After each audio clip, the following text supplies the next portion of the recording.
British इंग्रज अधिकाऱ्याला पावसात दिसलेलं बाळ नक्की कोण होतं? ब्रिटिश राजवटीचा काळ. भारतामध्ये मोठमोठे रस्ते, पूल आणि रेल्वे बांधली जात होती. पण एका पुलाच्या बांधकामामागे अशी एक घटना घडली ज्याने एका नास्तिक इंग्रज अधिकाऱ्याचं आयुष्य पूर्ण बदलून टाकलं. ही गोष्ट आहे कॅप्टन विल्यम हावर्डची. कॅप्टन विल्यम हावर्ड ब्रिटिश सरकारचा एक हुशार इंजिनियर. त्याचं एकच ब्रीद होतं, सायन्स इज एव्हरीथिंग. देव, धर्मश्रद्धा त्याच्यासाठी सगळं अंधश्रद्धा होतं. तो नेहमी म्हणायचा, जग विज्ञानावर चालतं, देवावर नाही. एका दुर्गम भारतीय गावात त्याला एका मोठ्या नदीवर पूल बांधण्याचं काम मिळालं.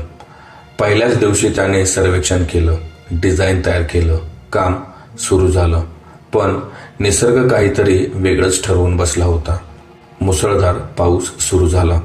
नदीचा पाणीस्तर धोकादायक पातळीवर पोचला. जमीन चिखलाने भरली. काम पुन्हा पुन्हा थांबत होतं. गावकरी त्याच्याकडे आले.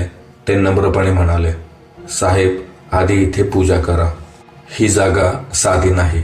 पण विल्यम हसला. ब्रिज सायन्सने बनतो, पूजा करून नाही. आणि मग घडायला लागल्या अजब घटना. दुसऱ्या दिवशी एक मोठा लोखंडी खांब अचानक कोसळला. 2 मजूर गंभीर जखमी झाले. तिसऱ्या दिवशी संपूर्ण मशीन अचानक बंद पडली. रात्री अचानक पाण्याचा जोरदार प्रवाह आला आणि अर्ध बांधकाम वाहून गेलं. मजूर घाबरले. काम थांबलं. गावकरी म्हणाले, साहेब, ही नदी नाही, इथे आधी बालकृष्णाचं मंदिर होतं. तुम्ही त्या जागेचा अपमान केला. त्या रात्री विल्यम आपल्या तंबूत बसला होता. बाहेर जोरदार पाऊस पडत होता. आकाशात विजा कडकडत होत्या. त्याच्या मनात प्रश्नच प्रश्न. हे सगळं योगायोग आहे का, की खरंच काहीतरी वेगळं आहे? आणि अचानक त्याला कुठेतरी मुलाच्या हसण्याचा आवाज आला. हलका, गोड, पण विचित्र. तो बाहेर आला आणि त्याने जे पाहिलं ते त्याच्या आयुष्यात कधीही विसरण्यासारखं नव्हतं. पावसात नदीच्या काठावर एक लहानसं बाळ उभं होतं. निळसर वर्ण, हातात माखन, चेहऱ्यावर शांत गोड हास्य. विल्यम थक्क झाला. तो जवळ गेला आणि थरथरत विचारलं, तू कोण आहेस? ते बाळ हसत म्हणालं, हा पूल इथे नाही, तिकडे बांध. बाळ सुरक्षित उंच जागेकडे बोट दाखवत म्हणालं. क्षणात आकाशात वीज चमकली आणि ते बाळ गायब झालं. विल्यम पूर्ण हादरला होता. हे स्वप्न होतं का, की खरंच? तो त्या जागेकडे पाहतो आणि त्याला जाणवतं, ही जागा खरंच सुरक्षित आहे.